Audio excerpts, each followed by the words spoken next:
பிரியமான தேவ பிள்ளைகளே, இந்த கால ஓலை உங்கள் யாவரையும் இயேசுவின் நாமத்தினால வாழ்த்தி பாஸ்டர் அண்ட் போஸ்டர் என்ற சேனலுக்கு நான் உங்களை வரவேற்கிறேன். இந்த நாளுக்கான தேவனுடைய ஆசீர்வாத வார்த்தை Book of 1 Corinthians 15:19. 1 கொரிந்தியர் எழுதின புத்தகம் 15ஆம் அதிகாரத்தின் 19ஆம் வசனத்தை நான் உங்களுக்காய் வாசிக்கிறேன். இம்மைக்காக மாத்திரம் நாம் கிறிஸ்துவின் மேல் நம்பிக்கை உள்ளவர்கள் ஆயிருந்தால் எல்லா மனுஷரை பார்க்கலும் பரிதபிக்கப்படத்தக்கவர்களாய் இருப்போம். தேவ பிள்ளைகளே, இந்த காலவோளை இம்மைக்காக மாத்திரம் என்றதான வார்த்தையை அப்போஸ்தலனாகிய பவுல் பயன்படுத்துகிறான். தற்காலிகமான, நிரந்தரமற்ற, நிலையற்ற காரியம் இம்மை.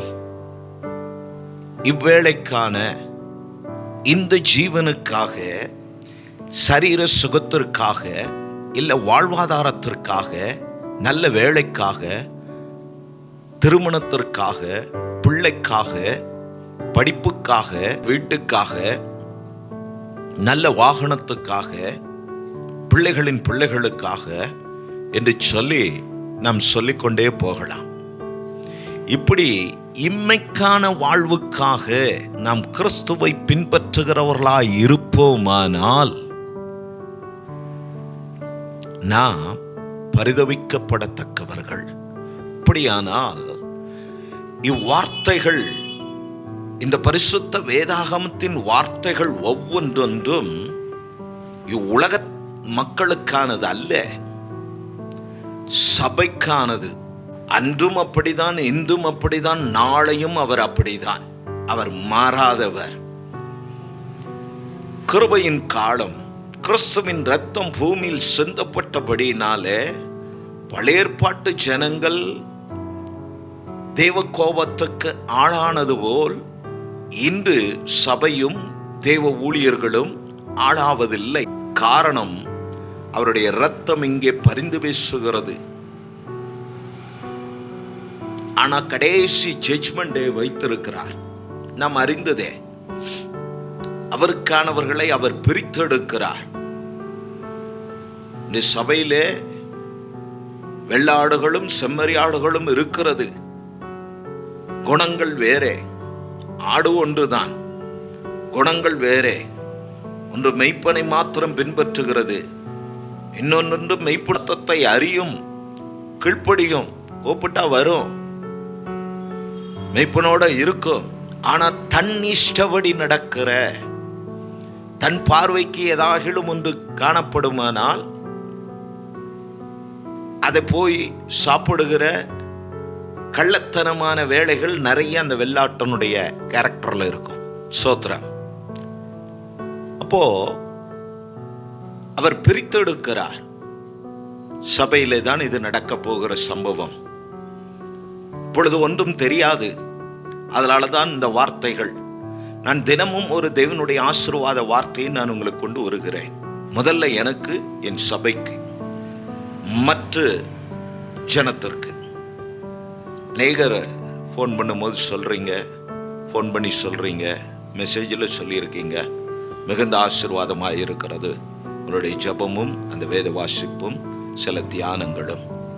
பல நேரங்களில் ஊழியத்தின் ஷெட்யூல் நிமித்தம் அதை வீடியோவாக முடியலனாலும் அன்றுக்கான வசனத்தை நான் எப்படியும் ஒரு போஸ்டாவது கன்வெர்ட் பண்ணி நான் உங்களுக்கு தினமும் அதை கொண்டு வருகிறேன். மூலமாய் தேவனுடைய நாமம் மகிமைப்படட்டும். சபை, தேவஜனம் வசனத்தின்படி வாழ்கிறவர்களாய் நாம் இருக்க வேண்டும். வேதம் அதை தான் நமக்கு கற்றுக் கொடுக்கிறது. அப்போஸ்தலனாகிய பவுல் தேவ மனுஷன் ஆனபடினாலதான் தைரியமாய் இவைகளை எழுதினார். இம்மைக்காக நாம் வாழக்கூடாதுங்க. பூமியிலே கிறிஸ்துவை அற்றவர்கள், கிறிஸ்துவை ஏற்காதவர்கள் வாழ்ந்து கொண்டுதான் இருக்கிறார்கள். பூமி எல்லாரையும் வாழ வைக்கும், ஆனா நித்தியம் இல்லை.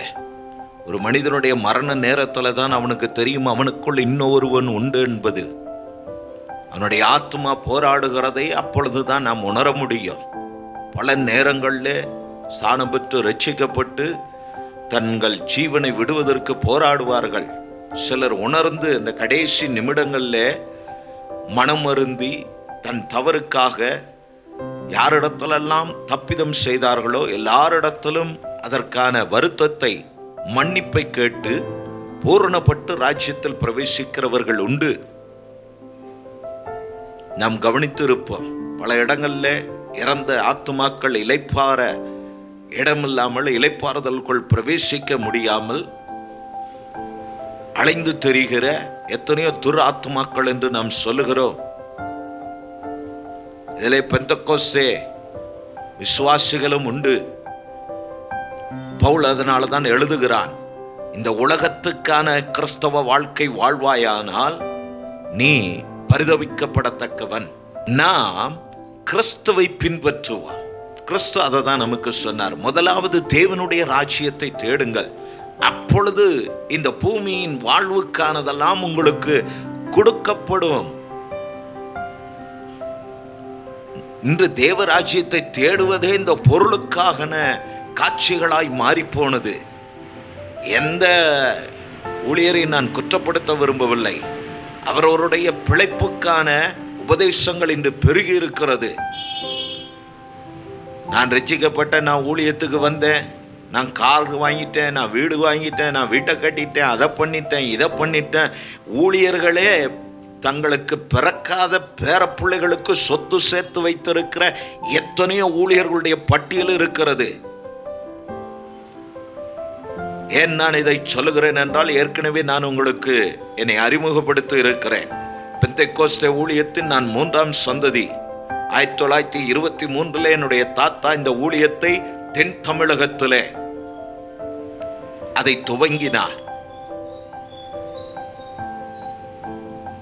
அன்றிலிருந்து என்னுடைய குடும்பம் இந்த ஊழியத்தின் பாதையிலே இன்றும் அவருடைய பேர பிள்ளைகள் பல தேசங்களில், அவருடைய சந்ததிகள் பல மாவட்டங்களில் பல ஊர்களில் தங்கள் ஊழியத்தை நிறைவேற்றி கொண்டு இருக்கிறோம். 1930 சபையை கட்டினார். அதுதான் தமிழ்நாடு ஐபிசியினுடைய தலைமை சபையாகும். இன்றும் ஆராதனை இருக்கிறது. அதனால தான் நான் சொல்லுகிறேன், அன்று நான் பார்த்த ஊழியர்கள், என் தகப்பனும் ஊழியக்காரர், நாம் பார்த்த ஊழியர்கள் எல்லாம் பணத்துக்கு அடிமையானவர்கள் அல்ல, தெய்வத்துக்கு அடிமையானவர்கள். அவர்கள் யாரும் கைவிடப்பட்டதில்லை. அவர்களுடைய அன்றாட தேவைகளை பரலோகத்தின் தெய்வம் சந்தித்து அவர்களை போஷித்து அவர்களுக்கு இருந்த ஊழியர்கள் சபைகளை எல்லாம் அவர்கள் பலப்படுத்தினார்கள், சபைகளை கட்டினார்கள். இன்று பணம் ஊழியமாய் மாறினது. பணம் இருக்கிறவனுக்கு கனமும் மரியாதையும் இந்த பூமி கொடுக்கும், பரலோகம் கொடுக்காது. அதனால தான் வேதம் நமக்கு கற்றுக் கொடுக்கிறது. நான் அடிக்கடி சபையில் சொல்லுகிற வார்த்தை, பவுல் குப்பை என்று தூக்கி போட்டதெல்லாம் இன்று ஊழியர்களுக்கு மேன்மையானதாக இருக்கிறது. சிலுவை மேன்மை என்று அவன் எடுத்தான். இவர்கள் சிலுவை எடுத்து தங்கள் வாழ்வாதாரத்தை பார்க்கிறபடினாலதான் கிறிஸ்தவத்தின் அவல நிலை அடையாளங்கள் மாறி போனது. அதனால் இந்த கால ஓலை பிரியமான தெய்வ பிள்ளைய, தேவச்சனமே, சபையே, தயவா இந்த வார்த்தைக்கு செவி கொடுப்பார். நம்முடைய வாழ்க்கையை கர்த்தர் மாற்றிடுவார். தானாகவே நன்மை உண்டாகும். தானாகவே நமக்கு எதிர்பார்க்கிற காரியத்திலே நமக்கு ஜெயம் கிடைக்கும். 11ஆம் வசனத்தில் சொல்லுகிறான், நானாகிலும் அவர்களாகிலும் இப்படியே பிரசங்கித்து வருகிறோம், நீங்களும் இப்படியே விசுவாசித்து இருக்கிறீர்கள். நானாகிலும் அவர்களாகிலும் அப்படின்னா, மேலே 5ஆம் வசனத்தில் கேபாவுக்கும் பேதுருவுக்கும், பேதுரு மூத்த அப்போஸ்தலன், அவன் தொடங்கி இந்த அப்போஸ்தலனாகிய பவுல் வரைக்கும் ஒரே மாதிரி தங்கள் ஊழியத்தை நிறைவேற்றினார்கள். இதே அதிகாரத்தின் 2ஆம் வசனத்திலும் ஒரு வார்த்தை இருக்கிறது.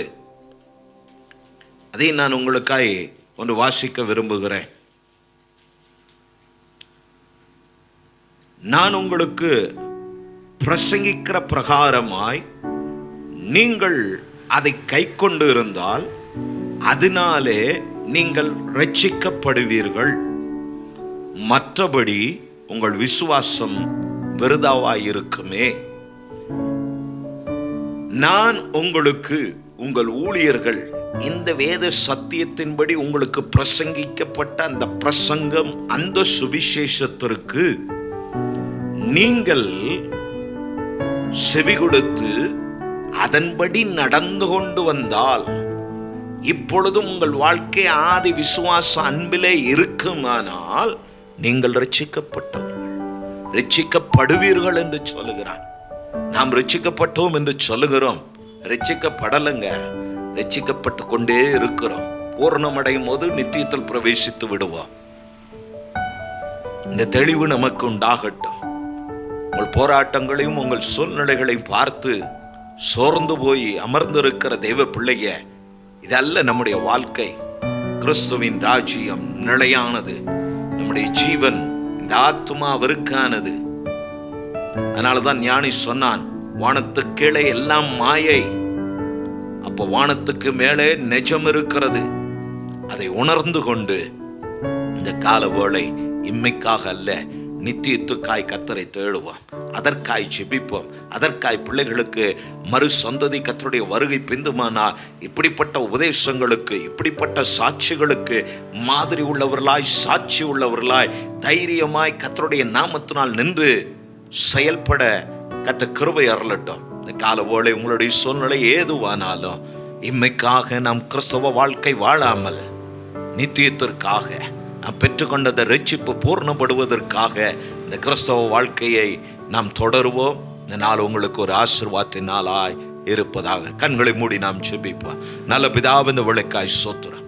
இந்த நல்ல நாளிலே ஆண்டவரே, நீ சொன்ன கொடுத்த அந்த வார்த்தைக்காய் ஸ்தோத்திரம். ஆண்டவரே கர்த்தாவே, இம்மைக்காக மாத்திரம் அல்ல ஆண்டவரே, மறுமைக்கான, நித்தியத்துக்கான, ஆண்டவரே எங்கள் ஆத்துமாவுக்கான பலனடையத்தக்கதான ஆண்டவரே வார்த்தைகளை, உபதேசங்களை, ஆண்டவரே உம்முடைய அடிச்சுவடுகளை, உமது சத்தியத்தை பின்பற்றி நடக்க இதனால் எங்களுக்கு கிருபை செய்யும். இந்த உலகத்தின் கிறிஸ்தவர்கள் என்ற பேர் எங்களுக்கு வேண்டாம். கிறிஸ்துவை பின்பற்றுகிற கிறிஸ்தவன், கிறிஸ்துவை உடையவன், கிறிஸ்துவை மாதிரியாய் காண்பிக்கிறவன் என்றதான சாட்சியோடு கூட உம்முடைய நித்தியத்தில் நாங்கள் பிரவேசிக்க எங்களை நடத்துவீராக. ஆண்டவரே, மற்றவர்களுக்கு சாட்சி உள்ள பிள்ளைகளாய் என்னுடைய குடும்ப வாழ்வாதாரம், என்னுடைய வேலை, என்னுடைய பிசினஸ், என்னுடைய காரியங்கள் எல்லாம் ஆசீர்வதிக்கப்படட்டும். போராடி கொண்டு இருக்கிற ஆண்டவரே, சூழ்நிலையின் கஷ்டத்தின் மத்தியிலே, ஆண்டவரே ஏமாற்றத்தின் மத்தியிலே இப்பொழுதும் கர்த்தருக்காக வாழணும்னு தீர்மானிக்கிற உடைய பிள்ளைகளை ஆசீர்வதியும். அவர்களை தொடுவீராக. ஒரு தைரியத்தை தந்து ஆண்டவரே, கர்த்தரை உண்மையாய் இந்த அப்போஸ்தலர்கள் பின்பற்றினது போல, பேதுரு முதல் அப்போஸ்தலனாகிய பவுல் வரை ஆண்டவரே, அடுத்து பின் வந்த அப்போஸ்தலர்கள் எல்லாம் இப்படி உபதேசித்து இந்த சத்தியத்தில் நின்றது போல, அடியார்களும் என்னோடு ஜெபிக்கிறவர்களும் இப்படிப்பட்ட இந்த அப்போஸ்தல ஊழியத்தை நாங்கள் நிறைவேற்ற கிருபை அருளும்படி உம்முடைய சமூகத்தில் தாழ்த்துகிறோம். இந்த நாள் ஆசீர்வாதத்தின் நாளாய் உம்முடைய பிள்ளைகளுக்கு இருக்கட்டும், இயேசுவின் நாமத்தினாலே ஆமென். உங்களுக்கு ஏதாகணும் ஜெப குறிப்புகள் இருக்குமானால் தாராளமாய் நீங்கள் எங்களுக்கு அதை தெரியப்படுத்துங்க. நாங்கள் உங்களுக்கு ஜெபிக்கிறோம். கர்த்தர் உங்களோடு இருப்பாராக. கர்த்தர் உங்களை ஆசீர்வதிப்பாராக. நன்றி.